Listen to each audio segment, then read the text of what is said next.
Hey everybody! Today, Rahdo runs through Castle, which is a game that's been around for a long time. I think it came out in 2000.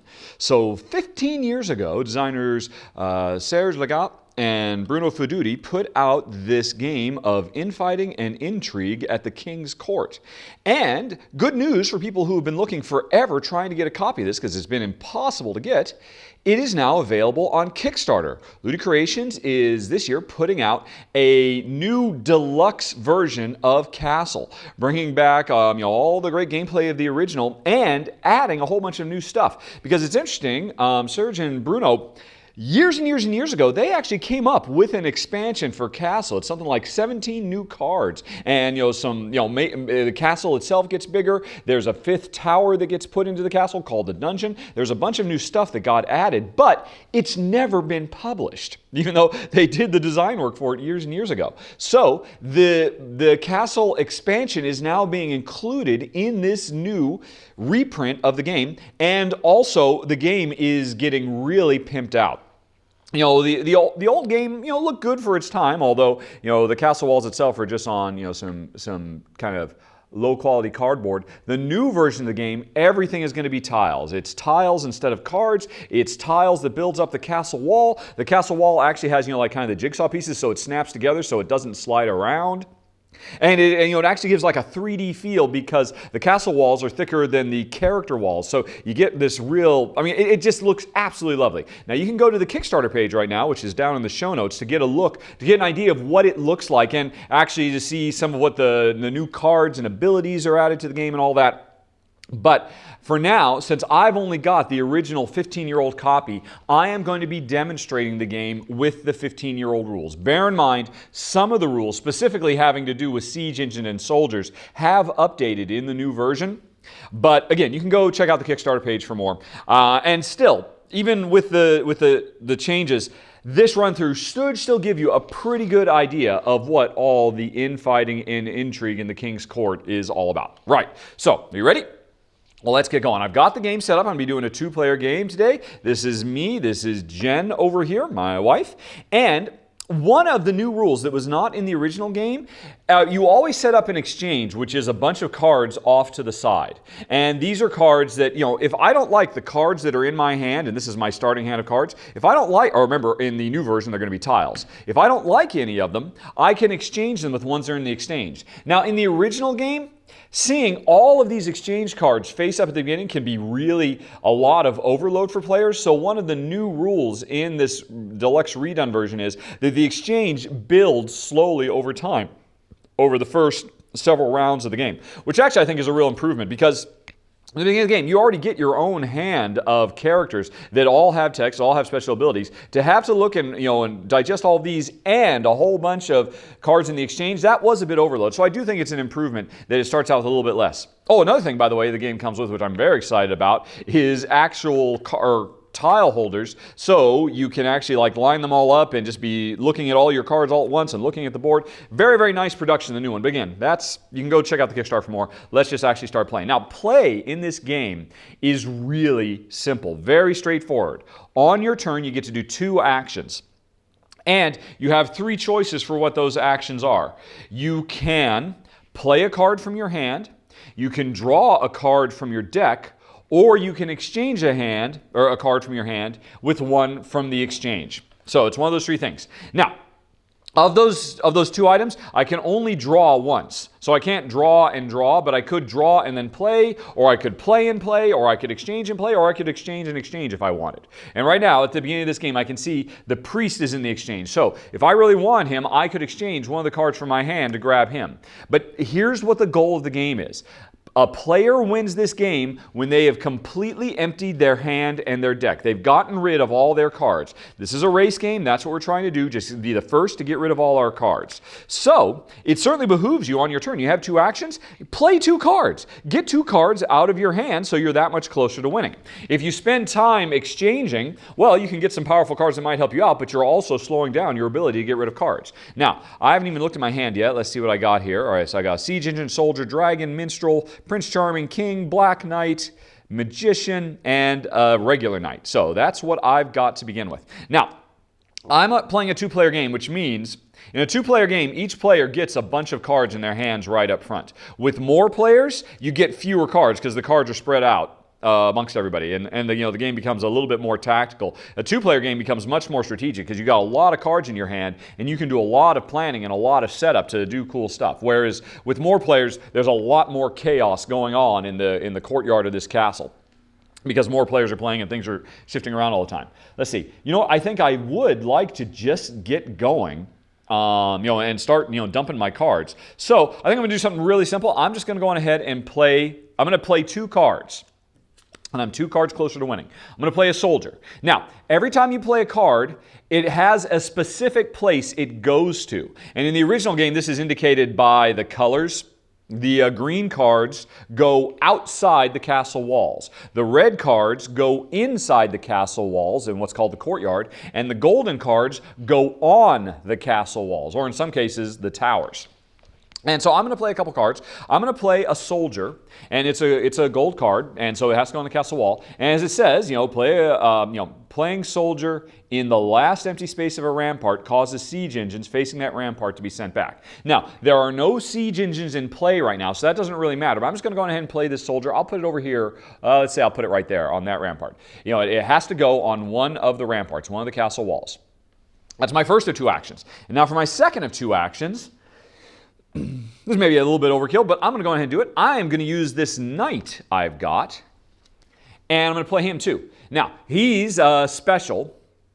You can see he's got a different color. He breaks all the rules. He doesn't necessarily go inside the courtyard or on the wall or inside the castle on the walls or outside the castle. He gets played. This knight protects a card beneath him from being moved, sent back, or assassinated. So I can play this guy on top of another card, and he will protect that other card. So I'm just going to play this knight on this soldier. Oh, wait, actually, I should say, by the way, I forgot. When you play a card, you play it, and then, let's see, I'll be the black player. You place one of your markers on it to indicate that it is your card, because you might have to keep track that this was my card at some point in the game. So I'm now going to play my knight, and I'm going to play it on top of my soldier. And so I got to put another one on here to indicate that both of these cards are mine. And now this knight is protecting this soldier from being sent back by other players. Because that's the thing. Remember, what we're trying to do is we're trying to play all our cards, draw cards into our hand, play cards from our hands to the castle, and just get rid of our cards as fast as possible. But one of the core things that can happen a lot is players can do stuff to send cards back, to basically make cards come back into your hand. And so what this knight does, it protects this soldier. So if Jen wanted to do something to make this soldier come back into my hand, she can't do it because it's protected by the knight. She's got to go through that knight first. So anyway, so that's my turn. I just did 2 actions. I got rid of 2 cards. I'm that much closer to winning. I could have drawn cards. I could have exchanged for this priest. And now, at the end of my turn, if there are any unrevealed cards yet, I reveal another. So now we see that there is also the lookout. Okay. This is interesting. The lookout, when you play him, you put him down somewhere. And let's see. And you can see it says right here at the top, he specifically has to go into a tower. And when you put him down, that means you get to move a soldier. So you could move a soldier from one rampart to another. And that could be really important to actually move a soldier into position to fight off a siege engine. Siege engines are something that's placed, actually I have a siege engine. Siege engines get placed outside the walls, and if enough siege engines surround the castle walls, all of the soldiers on the wall get sent back to their players, and that could be devastating. But if there's a siege engine here, and you put on this wall and you fill up all the spaces with soldiers, then the siege engine gets sent back to the players. So that's just one of many examples of the way cards can interact with each other. And a lookout could help move soldiers into the right position so a siege engine could get sent back. All right. So anyway, so that was my turn. I played 2 cards. I did my 2 actions. I revealed a new thing, and now it's Jen's turn. Let's look at what her starting hand is. All right. She's got a Knigget. She's got a Lady in Waiting. She's got the Mistress, the Ambassador, the Enchanter. By the way, I don't know if I mentioned, as part of this deluxe new version of the game, the art on the original game is lovely, absolutely delightful, from Emmanuel Courtier, I think, something like that. It's weird. Does it actually say on the rules here for the original? Oh yeah, no, it doesn't. Oddly, Emmanuel. I remember his first name was Emmanuel. I can't remember his last name. It started with a C.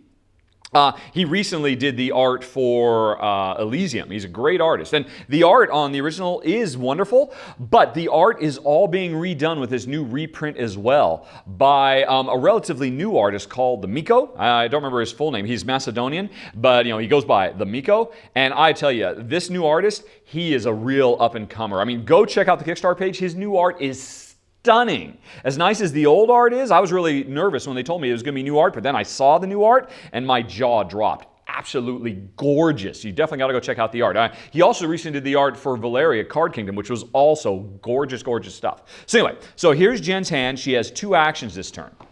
So, heck, she's got 2 soldiers. She could just get 2 soldiers on the wall also and just start trying to get rid of some stuff. And we're building up soldiers. Now, here's the thing. There's a danger to putting a bunch of soldiers on the wall.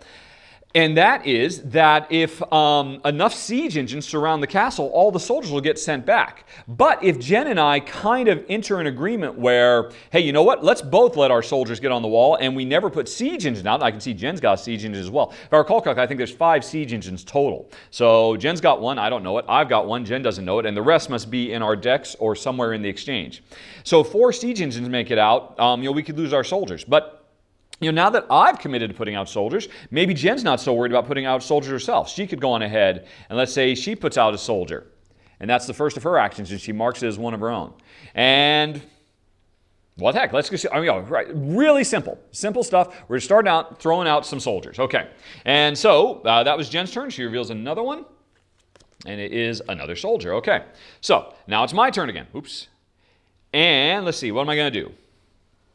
Dun, dun, dun. Alrighty. Well.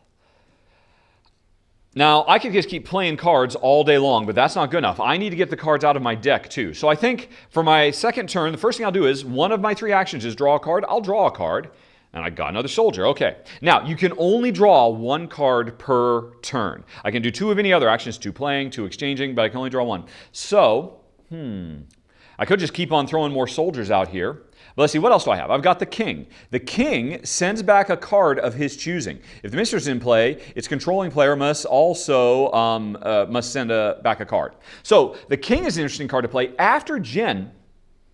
Yeah, if I want, I could play the king. Now the king, as you can see, he's a red card. He goes in the courtyard. So I can put, the courtyard is a 4x4 grid, and I could put him into any space in the courtyard. Actually, with the new version, it's a 4x5 grid with a dungeon in the middle of the courtyard. It's gotten bigger so that there's more room for more cards, and it actually goes up to 6 players potentially. I believe that's the case, but you can check the Kickstarter page out for more. So if I put the king out, he sends a card of his choosing back. So I could play the king, and then that would force Jen to take back one of her soldiers, and I pull into the lead.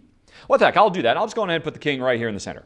Boom. Let's see, if the mistress is in play, its controlling player must also send back a card. Now that's interesting. Actually, let's see, okay.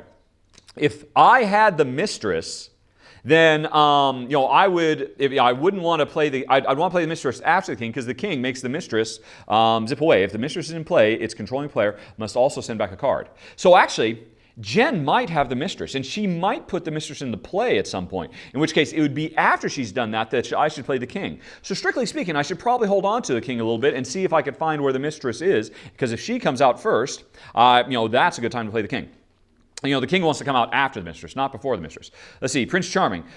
Prince Charming moves a female card. So Prince Charming, when he comes into play, he can force a female card to move from one place to another. And that, because he's obviously Prince Charming. And that could help you out, because some characters affect cards that are next to other characters. So that can give you some control. The minstrel rearranges, as he chooses, any adjacent cards in the courtyard. So now that's really interesting. He can actually shuffle people around as well. The dragon goes outside. If I play the dragon, it's outside the wall. And basically I just kind of put it, anywhere I want, outside the wall. Excuse me. And he sends back a card from outside the castle and a card from either the tower or the ramparts. So this is something I don't want to play right now. I want to wait until Jen's played something outside the castle, because then I could send her card back plus one of her soldiers on the ramparts. The Black Knight sends back a knight from an adjacent space. So if Jen's got a knight protecting one of her guys, I can place the Black Knight next to it and get rid of Jen's knight. Let's see here. And the magician, who goes in a tower. The magician sends a card from anywhere on the board to the exchange. So another card suddenly gets added up there. Alrighty.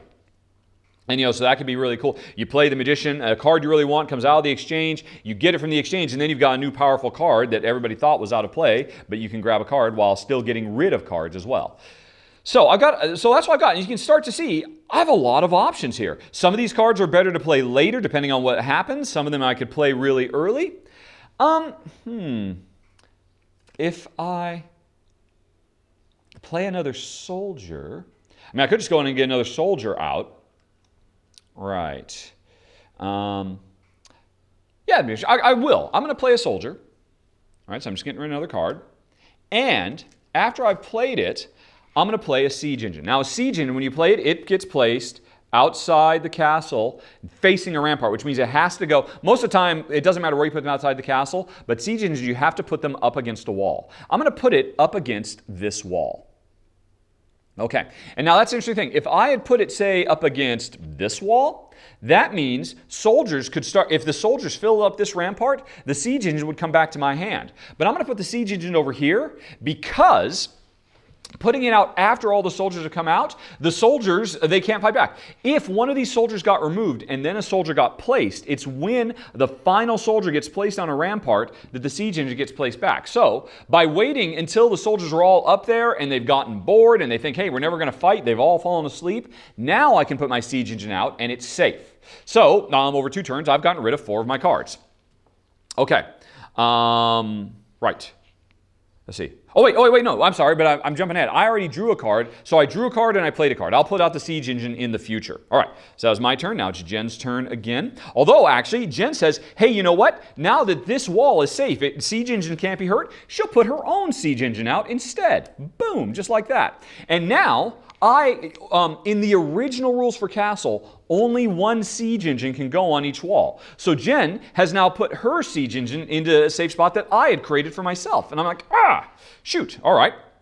Well, so that was one of Jen's 2 actions. What else does she have? She's got the Traitor. The Traitor is a soldier. It goes on ramparts. If it's the last empty space of a rampart, a siege engine facing the rampart is sent back, like normal. And additionally, an adjacent card. Ooh, wow. So if Jen and I are kind of working together to send back, send back a siege engine, the Traitor also stabs one of the soldiers in the back that he was fighting alongside. So that's pretty cool. The Enchanter goes outside the castle, sends back the last card played prior to, hey, that's actually pretty cool. Hold on a second then. All right, so Jen's turn. First, no, she'll wait. She's going to play her siege engine, but she's going to wait until I put something else out and then use the Enchanter to send it back. The Ambassador. Now, the Ambassador is always protected, but he goes in the courtyard like all red, and he has to be the last character put in the courtyard. So this is kind of a hard guy to get rid of. You have to wait until the courtyard is completely full or almost full, and then you can play him.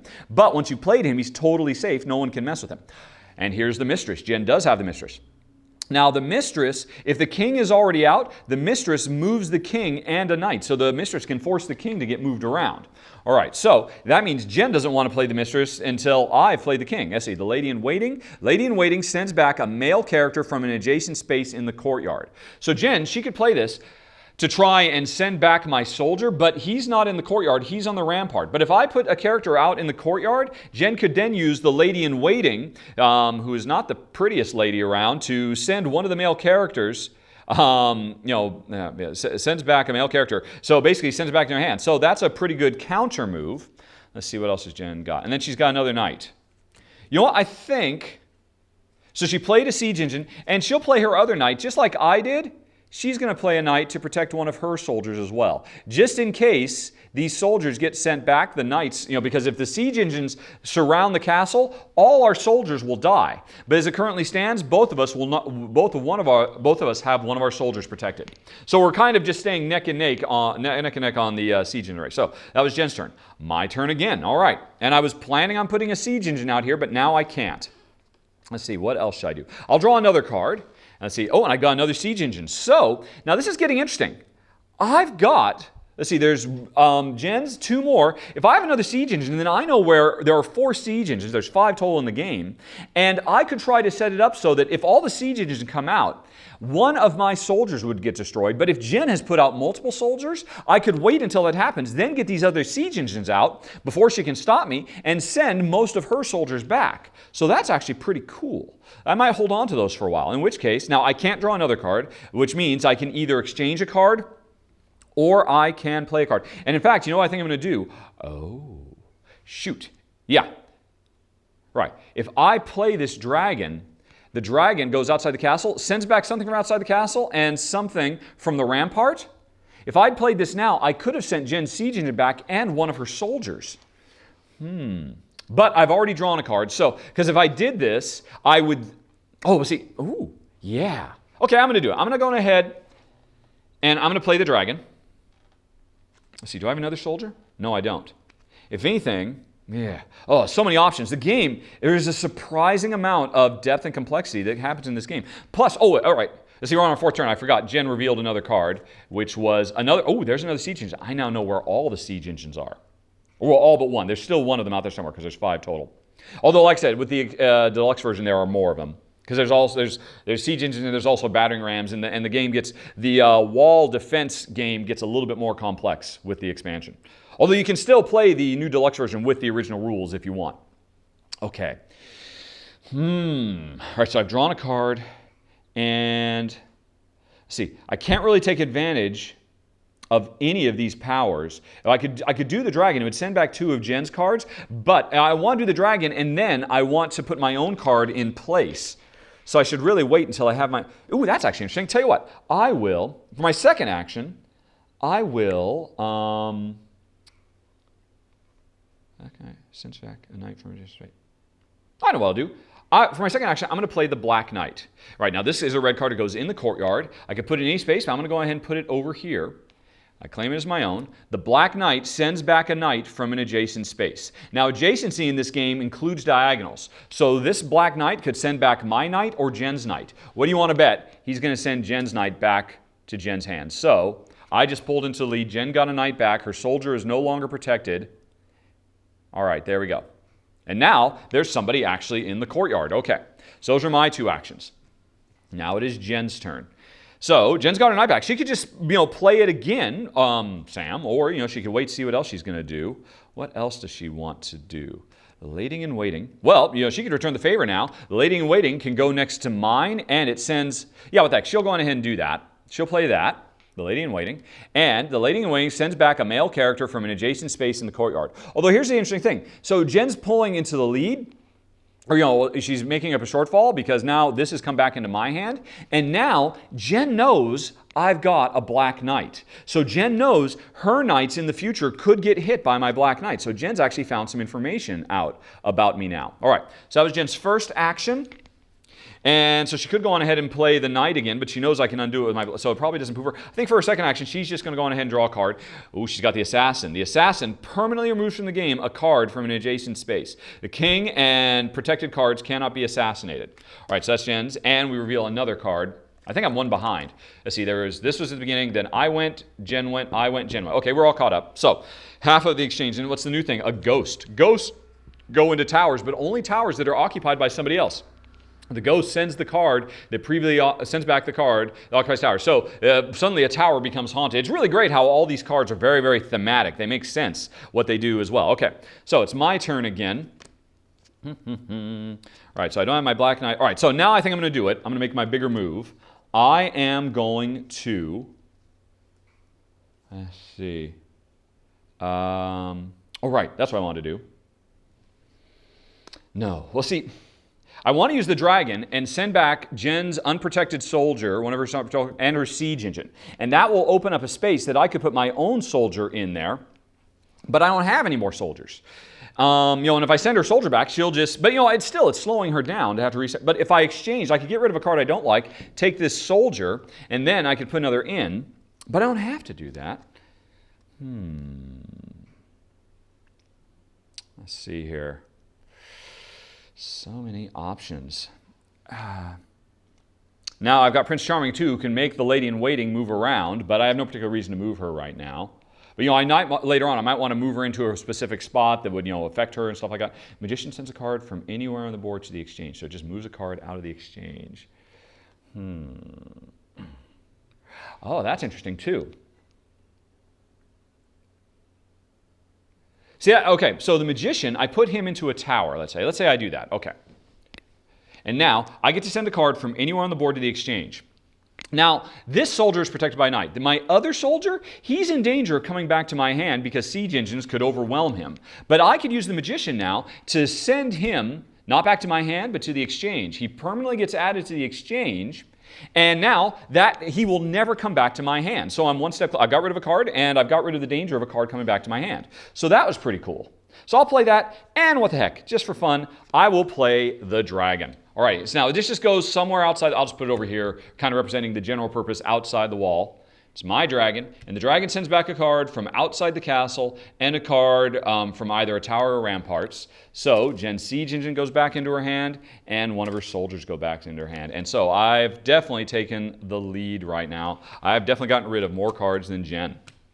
All right, so those are my two actions. Now it's Jen's turn again, and so she's got soldiers. She can start playing them out again. She's still got her traitor who could actually backstab somebody, but not my protected soldier. And it's interesting, now that my soldier's gone away, Jen was thinking she could use her traitor to backstab my soldier, but now she might not have use for it if I've gotten my soldiers off the wall. All right, but so it's Jen's turn. She's got two actions. And you know what? I think I'm going to stop right there because, oops, and I forgot. I had to reveal another card. All right, so there's the prince is now. And the prince, if the king is not in the courtyard, cards which must be placed next to the king may instead be placed next to the prince. Everybody who would want to go to the king instead goes to the prince. When the king is in the courtyard, cards that must be played adjacent to the king can no longer be played adjacent to the prince. So he gives you a little bit of control. And it's interesting, as the courtyard, over the course of the game, the courtyard starts to fill up more and more. And it becomes more and more difficult to get people into the courtyard because there's less space. And characters like the king and the prince can really mix things up. Although early in the game, it's kind of wide open territory. But anyway, so I think I'm going to stop right there because you guys get a basic idea. It's really simple. You play cards, you remove them back to your hand. With more players, there's a lot more random chaos going on. With only two players, there's a lot more strategy and planning going on. If you'd like to watch a little bit more, you can hit the button that's on screen and go to the extended playthrough, or you can go hit the other button and go straight to Final Thoughts. Your choice in 5, 4, 3, 2, 1.